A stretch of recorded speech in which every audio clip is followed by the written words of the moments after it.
Dear friends, welcome to this week's virtual Drasha. This week we have the incredible privilege of Parshas Yisro.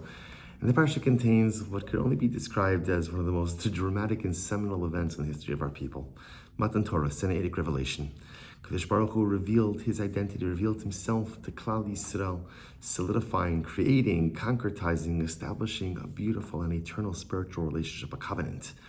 The Rebbeinu Shalom gave us that which is most precious to him, the Torah, and he entrusted it to us to be able to utilize it, to live by it, and to bring it to life, because Torah in Shamayim is beautiful and incredible, but it doesn't have the same power, as strange as that sounds, as Torah has down here. The Rebbeinu Shalom is perfect. Shamayim is perfect. The celestial sphere is perfect. And therefore, the cathartic powers of Torah are not as acutely felt, or really can't be experienced by HaKadosh Baruch Hu, Kiviyachol, as they can be here. Torah changes us, Torah uplifts us, Torah defines us, Torah refines us, Torah does everything.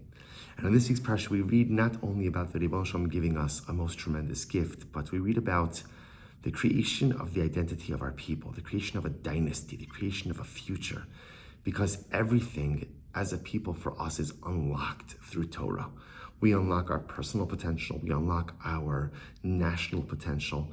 Every bracha that we experience in this world, every little spark of holiness and greatness that we experience as individuals and as a nation, all comes through the prism of Torah.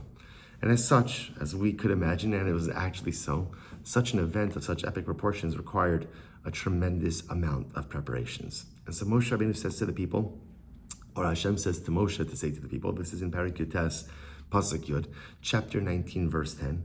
Vayomer Shema Moshe, Hashem said to Moshe, Lech ela'am, go to the people, v'kidashtem hayom umachar. Literally translated, sanctify them today and tomorrow. V'chibsu simlosam, and they should launder their clothing there. V'chibsu simlosam usually is a reference to immersion in a mikvah. So there's a lot of things happening over here. First of all, there has to be immersion, purification, which makes sense. But number two, the preparation for this event was so overwhelming that it's not a one-day preparation. It's not a couple of hours of preparation. It's not getting home early, for Erev Shabbos, you can be ready for Shabbos. This is a multi-day preparation. V'kidashtem hayom umachar. Sanctify yourself for today and for tomorrow, Emirat Hashem, and on day number 3, you will be ready to receive the Torah. The interesting discussion over here about Moshe Rabbeinu adding on an extra day of preparation, but clearly the Torah, Kadosh Baruch Hu was conveying to Moshe the incredible importance of this event, really by dint of the amount of preparation necessary in order to be able to engage. V'kidashtem hayom umachar. Sanctify yourself for today and tomorrow, and you will be ready to receive the Torah. So just straight, kind of right off the bat, right out of the gate, so to speak. Kadosh Baruch Hu teaching us a tremendous lesson that Kiddusha requires preparation. Kiddusha requires preparation. The Gemara Mishnah Maseches Bracha says that Chasidim Arishonim, the early pious ones, hayushoin shah achas kodem atzila. Well, literally, shah literally means to wait, but really on a deeper level, what it means is like to meditate, to contemplate, to introspect for an hour. Although shah doesn't have to be an hour, but some amount of time before davening. The early pious ones understood that to have a meaningful tefillah experience requires preparation. For us, we're often very proud of ourselves as long as we're on time for davening. And by the way, that's incredible. Halavai, we should all be zocheh to that. Or I'm only a few minutes late. But the truth is, real tefillah experience, like any experience, requires preparation. The truth is, if you want to be successful in anything in life, I would assume I'm not a businessman, but I would assume if a person has a big business deal ahead of them, they want to close, and they have to, or they want to kind of get investors on board, you don't just roll into an investor meeting, or you don't just come in and say, okay, you know what, this idea just popped in my head, let's do this. I would assume not. I would assume that there's preparation, there's analysis, there's research, there's understanding, there's probably a pitch, there's a variety of different things that go into that presentation. Why? Because if you want big results, you need big preparation. You want big tefillah, you need big preparation. You want big kedusha in life, you need big preparation. And that's why even like by Shabbos, there's such an emphasis on hachona l'Shabbos, on preparation for Shabbos Kodesh.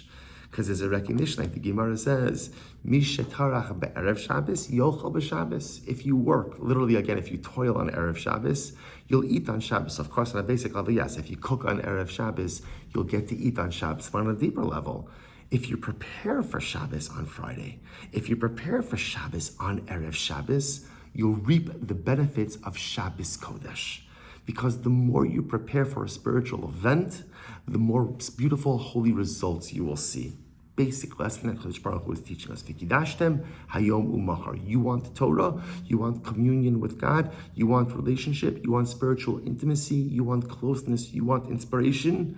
Not an hour of preparation, not a day of preparation. V'kidashtem, sanctify yourselves hayom umachar. But the great Rebbe, the great Tzaddik, the Beis Avram, the Slam Rebbe says something so incredibly beautiful.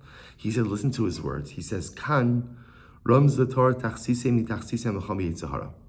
Actually, Kadosh Baruch Hu is giving us a little bit of a window into one of the greatest strategies that the Yitzhahara uses to derail us from dynamic accomplishment. Listen to this. Sheitzahar mafatali adam. Here's what the Yitzhahara often whispers into my ear. Rak od hayom shma bekoli, v'achali machar takdish les kadesh. So the Rebbe says something amazing. The Rebbe says that the Yitzhahara often says to a person, you know what, I have a good idea. Today, let's do things my way. Tomorrow, you'll make those changes you want to make. Right? Don't worry, come on. Yeah, I got it. You want to be holy. You want to be great. Fantastic. Just kick the spiritual can down the road for one more day. Just a little bit more time, me and you. Come on, we're old friends. We've been hanging out together. The Yitzhahara and me have been hanging out together since we were young. So Yitzhahara says, I got it. You have desires for greatness. You have aspirations for greatness. And again, I'm all for it. Yitzhahara is very supportive. Just not today. Just not today. Just for today, let it be us. Let's have one last Torah. One last outing, the Yitzhahara and me. And tomorrow, we'll get to it. Rak od hayom shma b'kol Yitzhahara. So just today, just stay with me. V'achel mimachar taschel is kadesh. And tomorrow, you'll become holy. See, the Yitzhahara is very smart. And the Yitzhahara understands. He doesn't need really to get me to sin. He just needs to get me to delay change. Because if I'm willing to satisfy myself with the mindset of, I'll get to it tomorrow, Chavra, we all know, the things you put to tomorrow, you almost never get to tomorrow, at least not in a life sense. Because tomorrow becomes 2 days, and 2 days becomes 2 years, and 2 years becomes 2 decades, and before you turn around, life is almost over, and I have not done the things I need to do. I have not created the changes I need to change. And therefore, says the Beis Avram, the Yitzhahara's biggest tool is delaying, is deferring, is procrastination. Sure, you have this beautiful plan, this beautiful personalistic plan for self-actualization.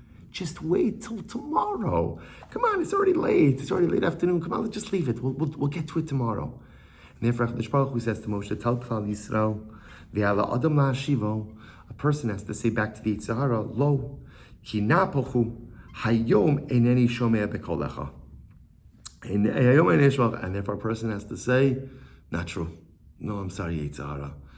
The changes that need to be made in my life need to be made today. Because if something is important enough to happen, it's got to happen now. And if you're going to delay it till tomorrow, just be honest with yourself that when you say I'm delaying it till tomorrow, chances are it's not really going to happen. Or at least it's not going to happen in the way that I need it to happen. And therefore, HaKadosh Baruch Hu says to Moshe Rabbeinu something incredible. V'kidashtem hayom umachar. This is the strategy against the Yitzhahara. The strategy against the Yitzhahara is v'kidashtem hayom. No, today, I got whatever I need to do. Whatever I need to do. And of course, again, we can't get everything done in one day. That's of course understood. I can't get everything done in one day. But the things that I need to get done, the things that are important, don't delay, don't tarry, don't procrastinate. V'kidashtem hayom. Because if I live a life of hayom, if I live a life of today, if I prioritize the things that really need to get done and do them now, then hayom will be great and tomorrow will be great as well. But if I become a machar Jew, a tomorrow Jew, maybe not things will happen tomorrow. And today will certainly be mired in mediocrity. V'kidashtem hayom umachar is the clarion call of the spiritual Jewish warrior. It's when I say to the Yitzhahara, when he tries to get me to delay again, the Yitzhahara is very smart. He's been at this for a while. So he's not going to tell me not to change. He's just going to tell me to change tomorrow. And my response to that is, no, I got to do it now. V'kidashtem hayom umachar. Today I gotta do what I gotta do. I have to do what I have to do. And tomorrow, Mir Hashem, if I become a Hayom Jew, then Umachar will follow suit.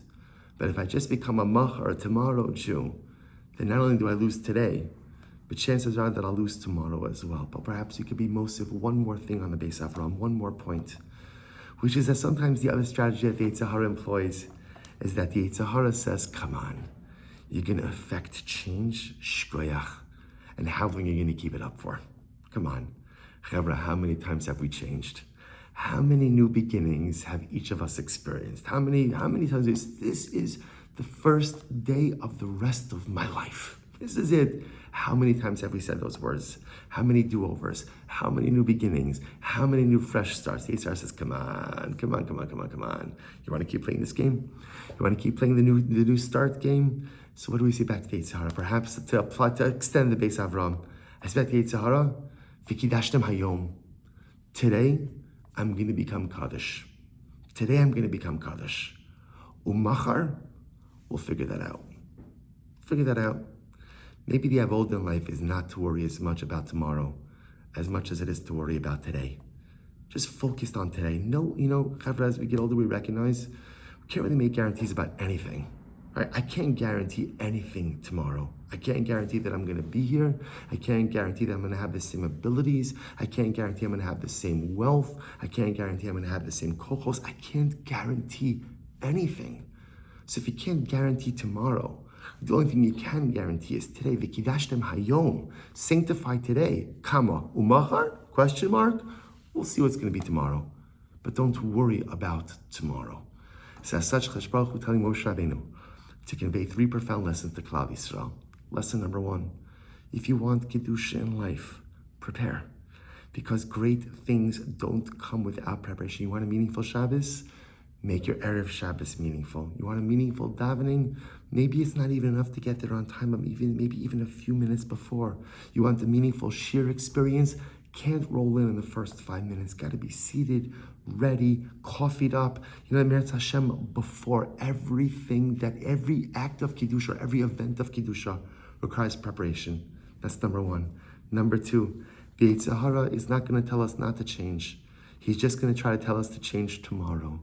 And to that we say back, V'kidashtem hayom. No. The changes that need to be made today. The changes that need to be made now. And I'm ready to do it. Because if I become a machar, a tomorrow Jew, chances are nothing will ever get done. But if I become a hayom, a today Jew, then today will be great, umachar, and so will tomorrow. And lesson number 3, so many times in life, we think to ourselves, well, if you can't keep it up, then what's the point? And it's important for us to be honest. We can't give any assurances for the future. So because you can't guarantee anything for the future, the one thing you can do in life, v'kidashtem hayom, make today Kaddish. And if a person could make today Kaddish, umachar tomorrow, we'll worry about tomorrow when tomorrow comes. But at the end of the day, the avoda is maximize what's in front of you now, because today, hayom, is what you control. Machar tomorrow is the great unknown. If I could sanctify that which is right in front of me, maximize myself in the present, tomorrow will be what tomorrow will be. We'll deal with that then, but I won't lose out on the opportunity to be Mekadesh, to sanctify the Hayom. This was the message that HaKadosh Baruch Hu gave, 3-pronged message that Hashem gave Moshe to prepare Klal Yisrael for Matan Torah, and it's a 3-pronged message which allows us to be successful in life. Wishing everyone a good Erev Shabbos and a beautiful Shabbos Kodesh.